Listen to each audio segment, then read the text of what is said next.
Hi guys, ஒரு பாத்திரம் எடுத்து குட்டி லெமன் சைஸ் அளவுக்கு புளி எடுத்து நல்லா ஊற வச்சுருங்க. ஒரு 5 பழுத்த தக்காளி எடுத்து அதையும் இந்த மாதிரி கட் பண்ணி சேர்த்துக்கோங்க. நல்லா கரைச்சி எடுத்துக்கோங்க. ஒரு 6-7 பச்சை மிளகா, ஒரு 10-15 பல் பூண்டு ரெண்டையும் சேர்த்து நல்லா இடித்து அந்த ரசத்துலேயே சேர்த்துக்கோங்க.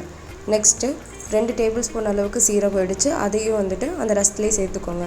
1 டேபிள் ஸ்பூன் அளவுக்கு மிளகு சேர்த்து அதையும் இடித்து அதையும் அதில் சேர்த்துக்கோங்க. நெக்ஸ்ட்டு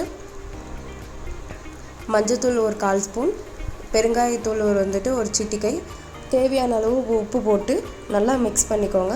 காரம் எல்லாமே கரெக்டாக இருக்கான்னு ஒன்ஸ் செக் பண்ணிக்கோங்க.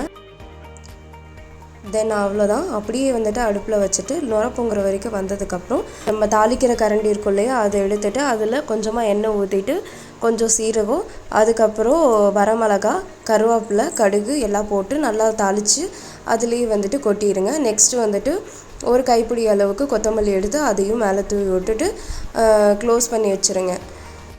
அவ்வளோதாங்க, சிம்பிளான ரசம் ரெடி ஆகிடுச்சு. நீங்கள் ரெகுலராக செய்கிற ரசத்தை விட இந்த மாதிரி ஒரு டைம் செஞ்சு பாருங்கள், நிஜமாலுமே நல்லாயிருக்கும்.